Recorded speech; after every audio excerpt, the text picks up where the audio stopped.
মৰমৰ ষ্টুডেণ্টছ আজি আমি পঢ়িম ক্লাছ 10 মেথছ চেপ্টাৰ নম্বৰ 15 সম্ভাৱিতা। তো ষ্টুডেণ্টছ হলনি 15.1 ৰ পৰা 14 লৈকে কৰিছোঁ। তোমালোকে সেই ভিডিঅ'বিলাক চাই ল'বা। আজি আমি 15 নম্বৰ কুৱেশ্যনটো সমাধান কৰিম।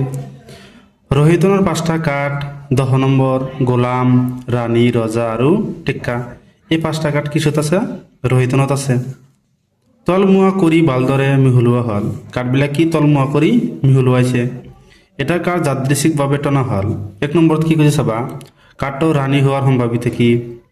2 নম্বৰ, যদি ৰাণী টনা হয় একাষৰীয়াকৈ ৰখা হয়, দ্বিতীয় কাৰ্ডটো টানিলে ক নম্বৰ দিছে কি এটা টেক্কা। খ নম্বৰ কি দিছে এজনী ৰাণী হোৱাৰ সম্ভাৱিতা। তো এই কুৱেশ্যনটো তোমালোকক অলপ বুজাই দিব লাগিব। এটা আমি প্ৰথমতে সলভ কৰিম, সলভ কৰাৰ পিছত এটি তোমালোকক বুজাই দি সমাধান কৰি দিম চাবা।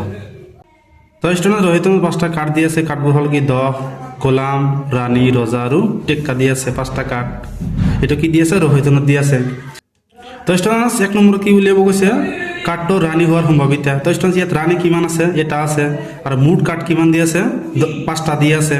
তাহলে লিখি দিবা যে থেকে,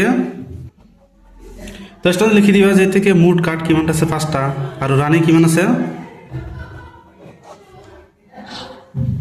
ৰানী আছে এটা।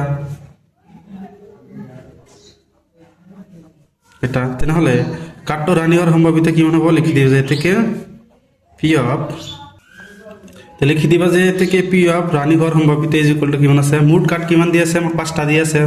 5টো আমি তলত লিখিম। তো ৰাণী হোৱাৰ সম্ভাৱিতা উলিয়াব কৈছে। ৰাণী কিমানটা আছে? এটাটো আমি ওপৰত লিখিম। এটা আমি কটাকটি কৰিব নোৱাৰোঁ, সেইকাৰণে ইয়াৰ এনচাৰটো কিমান হ'ব? 1/5। এতিয়া মাক 2 নম্বৰটো কি কৈছে চাবা। তাৰপিছত 2 নম্বৰত কৈছে যদি ৰাণী টনা হয় আৰু একাষৰীয়াকৈ ৰখা হয়, তৃতীয় কাৰ্ডটো টানিলে ক এটা টেক্কা।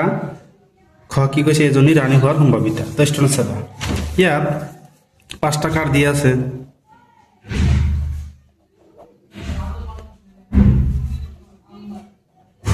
তাৰপিছত ইয়াত 5টা কাৰ্ড দিয়া আছে। একাষৰীয়াকৈ মানে কি? ইয়াৰ পৰা এটা ৰাণী টানি অন্য ঠাইত আমি থৈছোঁ, যেনেকুৱা ধৰিলে এইটো আমি থৈছোঁ। তেনেহ'লে ইয়াত কিমানটা থাকে? টোটাল কাৰ্ড 4টা থাকে। 4টাৰ পৰা ক নম্বৰটো কি উলিয়াব কৈছে? টেক্কা হোৱাৰ সম্ভাৱিতা। আৰু খ নম্বৰটো কি কৈছে? এজনী ৰাণী হোৱাৰ সম্ভাৱিতা। অলৰেডি ইয়াৰ পৰা আমি ৰাণীটো লৈছোঁ। চাবা ষ্টুডেণ্ট আমি 2 নম্বৰৰ কটো কৰি দিম। ক এটা টেক্কা।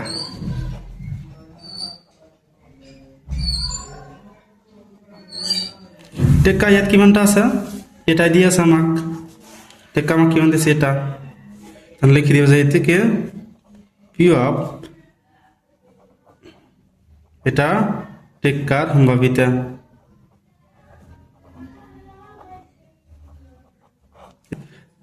তো ষ্টুডেণ্ট ইয়াত টোটাল কাৰ্ড কিমান দি আছে? 4টা। 5টা নাধৰিবা, কাৰণ ইয়াৰ পৰা আমি ৰাণীটো অন্য ঠাইত থৈছোঁ। 4টা আছে। এই 4টো আমি কি তলত লিখিম। আৰু টেক্কা কিমান পাম? 1 পাম। এই 1টো আমি কি ওপৰত লিখিম। তেনেহ'লে 2ৰ খ নম্বৰৰ উত্তৰটো কি হ'ব? 1/4 হ'ব। খ নম্বৰটো কি কৈছে চাবা। তাৰপিছত 2ৰ খ নম্বৰটো কি কৈছে? এজনী ৰাণী হোৱাৰ সম্ভাৱিতা কি। তো চাবা ষ্টুডেণ্ট ইয়াৰ পৰা আমি ৰাণীটো অন্য ঠাইত থৈছোঁ। তেনেহ'লে ইয়াত কি ৰাণী আছে? নাই। ইয়াত কি আছে? ৰজা আছে, ৰাণী আছে, গোলাম আছে আৰু টেক্কা আছে। ৰাণীটো আমি অন্য ঠাইত থৈছোঁ। তেনেহ'লে ইয়াৰ সম্ভাৱিতা কিমান হ'ব চাবা। 2ৰ খটো কি হ'ব? এজনী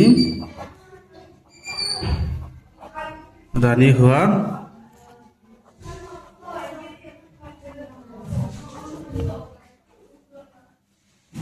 সম্ভাৱিতা ইজ ইকুৱেল টু কিমান হ'ব চাবা। ইয়াত কি ৰাণী নাই। ইয়াত ৰাণী নাই মানে আমি কিমান ধৰিম? 0 ধৰিম। টোটাল ইয়াত কিমানটা কাৰ্ড আছে? 4টা। আমি এটা অন্য ঠাইত থৈছোঁ। তেনেহ'লে কিমান হ'ব? 0/4। 0/4 মানে আমি কি 0 লিখি পাৰোঁ। তেনেহ'লে ইয়াৰ এনচাৰটো কিমান হ'ব? 0। যেহেতু ইয়াত কি ৰাণী নাই, সেইকাৰণে ইয়াৰ এনচাৰটো কিমান হ'ব? 0। তো ষ্টুডেণ্টছ এটি হ'ব এনচাৰ 2ৰ খ নম্বৰ। তো ষ্টুডেণ্ট ইয়ালৈকে কৰিবলগীয়া আছিল। ষ্টুডেণ্টছ তোমালোকে যদি ভিডিঅ'টো বুজি পাইছা কমেণ্ট কৰিবা আৰু চেনেলটো ছাবস্ক্ৰাইব কৰি দিবা। Thank you students.